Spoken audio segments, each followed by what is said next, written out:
This song was written by Leroy Van Dyke, or at least I think he made it famous. He was a real auctioneer, and but my version is just a little bit different, but I hope you enjoy it. $25 bill, $30, 30. Give me 30, make it 30, make the moment $30. Here we give me 30, who'd have been a $30 bill? $35 bill, 35. Will you give me 35 to make it 35? To be to 35, who would have been at a $35 bill? There was a boy in Arkansas who wouldn't listen to his mom when she told him that he should go to school. He'd sneak away in the afternoon, take a little walk, and pretty soon you'd find him at the local auction barn. He'd stand and listen carefully, and pretty soon he began to see how the auctioneer could talk so rapidly. He said, oh my, steward, I've got to learn the auction. I gotta make my mark and be an auctioneer. $35 bid now, $30, 30 bid, give me 30, make it 30 bid, the moment $30, here we give me 30, who'd have been a $30 bid? $35 bid now, 35, will you give me 35, make it 35, to bid a 35, who would have been a $35 bid? Now as time goes on, he did his best, and all could see he wouldn't jest. He practiced calling bids both night and day. His pup would find him behind the barn, just working up an awful storm as he tried to imitate the auctioneer. Then his pup said, son, we just can't stand to have a mediocre man selling things at auction. Use an argument.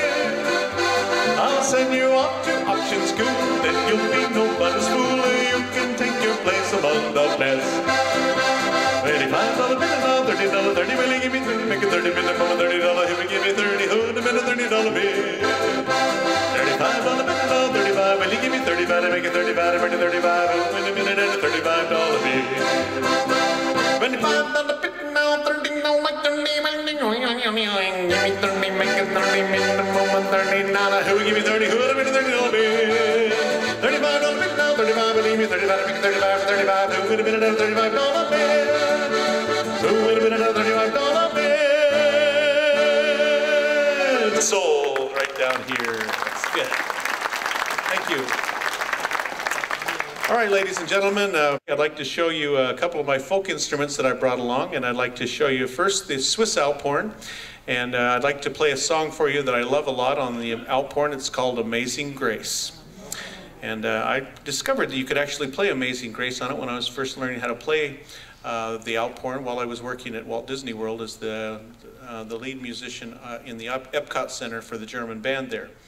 They handed me one of these things and said, learn how to play it, put it up on stage with the rest of the guys in 2 weeks. Well, it took me almost 5 months at 4 hours a day to figure it out. Then we played it for another 7 years, so pretty good. Well, I like the song Amazing Grace for the obvious reasons. But about 13 years ago, I was walking down the street in Branson, Missouri. I play there about a month out of every year. And this nice young man comes and taps me on the shoulder and he says, sir, have you been saved by grace?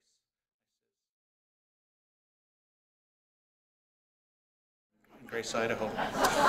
Yes, very well. It works really good. So I'm going to play the Alphorn off the stage, kind of like what we did at the German Pavilion at Epcot Center, and then you can feel the power of this thing.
Boy, that'll give your lips a buzz.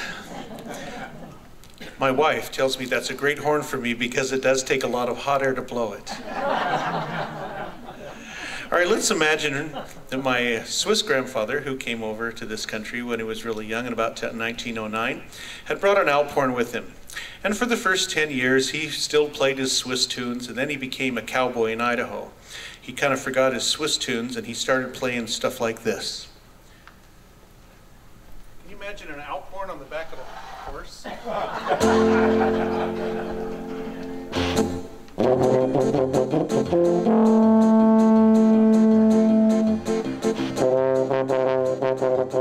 What's that?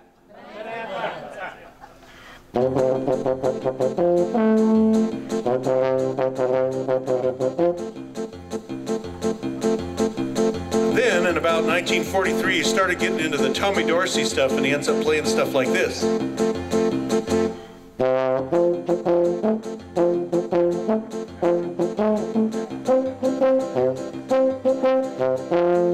What's that?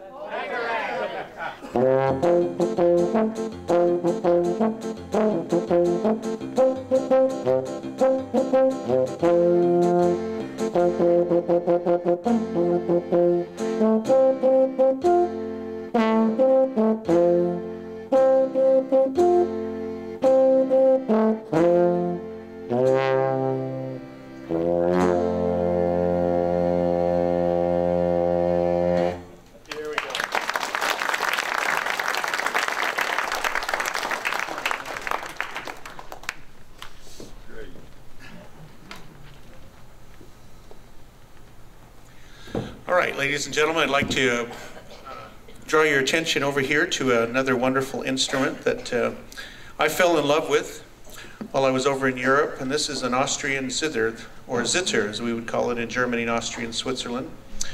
This is a Meinl zither. It's kind of a Stradivarius of zithers. It's one of the most beautiful instruments in the world to listen to, but it's also one of the most difficult to play. You can see that it has 48 strings on it, right? And then a 5-string fretboard right here. And the way you have to play this thing, whoever invented it was a genius, but he also didn't take it into consideration who was going to have to learn how to play it.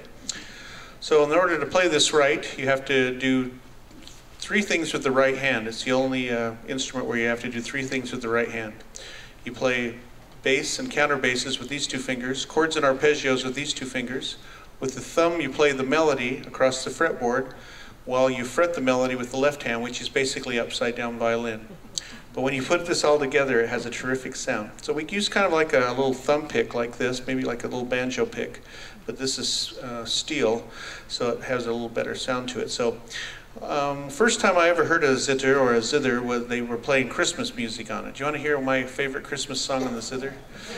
And then I'll play the Third Man theme for you, which is the quintessential song on the zither. So let's try it.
If you sit there too long with the zither, you will go to sleep. In fact, that's why my mother commissioned me to do 3 albums. She wanted me to play on the zither so she could go to sleep, and she says she's never heard the end of them.